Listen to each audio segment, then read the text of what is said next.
Отырыңдар. Бүгін кім кезекші? Сыныпта кім жоқ? Айнар айтамын. Зере жоқ. Жарайды. Ал балалар, бүгінгі сабағымызды бастамас бұрын, қазір бір-бірімізге жағымды көңіл-күй сыйлау мақсатында мына жүрекшені бір-бірімізге береміз. Бірақ берген кезде бір-бірімізге жақсы тілегімізді айтып береміз. Түсінікті ме? Бүгінгі сабақта, мысалы мен қазір Аделяға беремін. Аделя, бүгінгі сабақта саған сәттілік пен белсенділік тілеймін. Сен келесі оқушыға бересің, тілегіңді айтып бере ғой. Айта ғой, не тілейсің? Айта ғой. Сәттілік тілеймін деп бере ғой. Айдала, келе.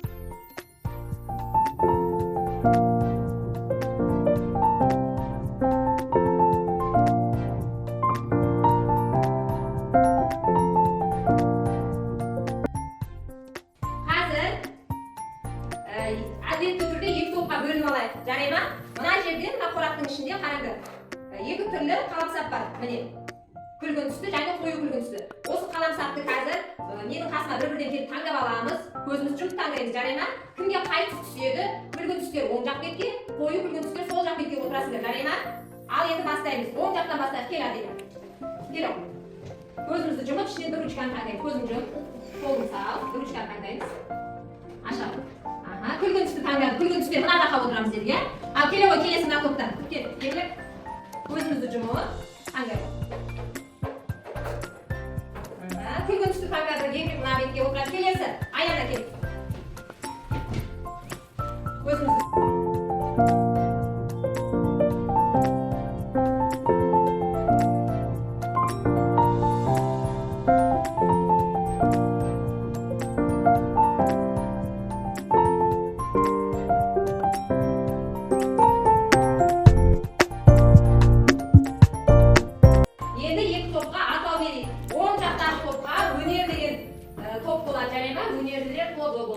Өнер тобы. Келесі сол жақ беттегі оқушыларға шебер деген топ атын қоямыз.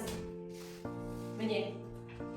Жарайсыңдар. Ал балалар, енді жаңа сабақты бастамас бұрын өткен тақырыбымыз бойынша қайталау жұмыстарын жүргіземіз. Міне, тақтаға мұқият қарасаңдар, мына жерде әртүрлі сандар берілген. Олардың орындары әр жақта ауысып тұр. Көрдіңдер ме? Осы ұяшықты қазір әр топтан бір оқушы шығып, кез келген ұяшықты таңдайсыңдар. Сол ұяшықтың артында сұрақтар жасырылған. Сол сұраққа кім дұрыс жауап береді, сол оқушыларды мынандай әдемі жылтыр жұлдызшалармен бағалап отырамыз.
Мына жерде сендер не нәрсе бейнеленген? Қараңдаршы мұқият.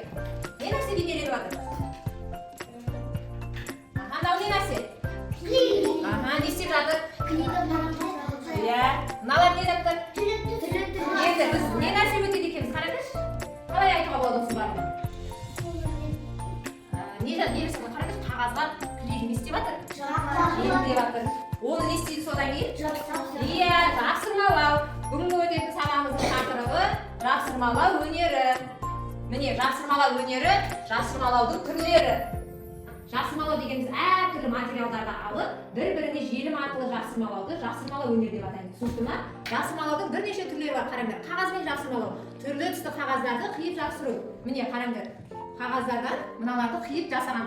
Екінші жапсырмалаудың түрі жыртып жапсырмалау дейді. Жыртып жапсырмалау дегеніміз міне қағазды жыртып, соларды желімдеу арқылы жасалады. Үшінші жапсырмалау түрі көлемді жапсырмалау дейді. Бұл енді үлкен топтық жұмыс қылып жасайтын, бүктеп, шиырып, қаттап жасайтын жапсырмалау. Міне мынандай жұмыстарды оған жатқызамыз. Келесі табиғи материалдармен дейді. Табиғи материалдармен аппликация міне мына жерде көріп тұрсыңдар ма? Мынау кәдімгі шыршаның жапырақшалары, шыршаның бүршіктері, міне табиғи материалдардан жасалған жапсырмалар көрінген бе? Міне мынау дәнді дақылдардан жасалған кәдімгі асқабақтың дәні, шыршаның бүршіктері табиғи материалдардан жасалған жапсырмалау. Және мата аппликациясы дейді. Матадан жасалған жапсырмалау түрлері көрінген бе? Матадан керек затты қиып алып, сол арқылы жапсырмалауды орындаймыз. Келесі мозаикалық жапсырма деп аталады. Міне бұл әртүрлі қағаздың қиындылары матаның. Міне мына жердегі жұмыстарды таныстырып өтетін болсақ, қараңдар, мынау тетра матасы арқылы жасалған жапсырмалар көрінген бе? Міне тетраның үстіне осылай керек затымыздың суретін ескісін салып алып, қиып, оны желіммен, мынау ыстық желіммен жапсырған, иә, білеміз. Ыстық желіммен жапсырып, осындай бір композициялық жұмыс құрастырамыз. Міне мынау ермек саздан жасалған жапсырмалау. Оны да біз қолмен илеу арқылы, сосын қатты қағазға осылай бір балалар, бүгінгі сабақта біз жыртып жапсырмалау деген аппликацияның түрін жасаймыз. Жыртып жапсырмалау дегенде біз қайшыны қолданбаймыз. Қағазды қолмен алып, жыртамыз да соны бүктеп шиыршықтап осылай өзіміздің эскизіміздің бетіне жапсырамыз. Бұл біздің бұл жапсырмалаудың пайдасы мына қол саусақтарының моторикасына пайдалы. Түсінікті, біз қағазды бет-бетіп жиырған кезде біздің қолымыздың саусақтарының жұмысы жақсарады. Одан кейін желіммен тек қана түрлі түсті қағазды қолданып осылай жасаймыз. Түсінікті ме?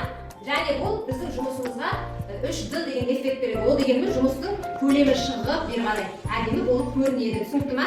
Ал енді балалар, жұмысымызды бастамастан бұрын техника қауіпсіздік ережесін есіңізге түсіріп алайық, иә?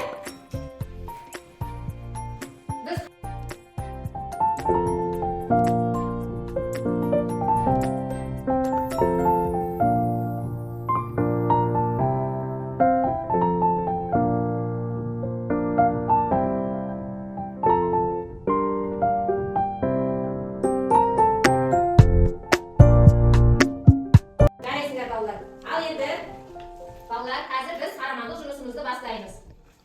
Екі топқа қараңдар. Екі топқа мынадай ою түрлерін беремін.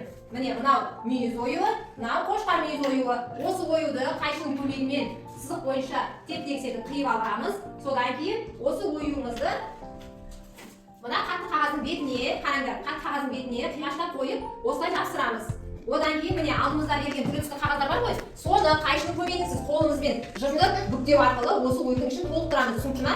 Тура мен бағана сабақта түсіндіргендей сол жұмысты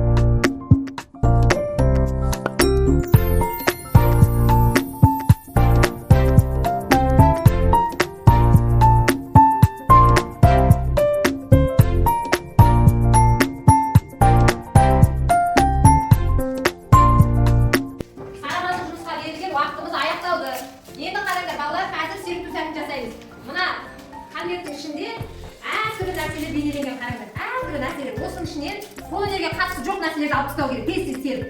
Топпен жұмыс жасайды, жарай ма? Қай топ бірінші көп табады, сол топ жеңіске жетеді, жарай ма? Алда полимерді жинап қоямын, сол алып тастау.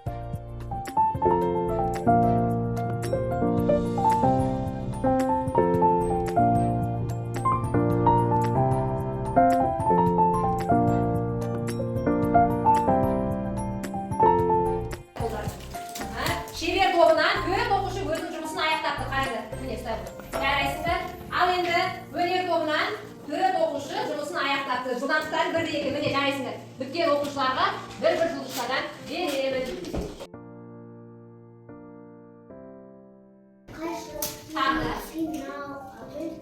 Түрлі түсті қағаз, е? Келесі. Бүгінгі сабақта жапсырмалардың қай түрін жасадық? Қандай түрін? Жыртып жапсырмалау түрін жасадық, е?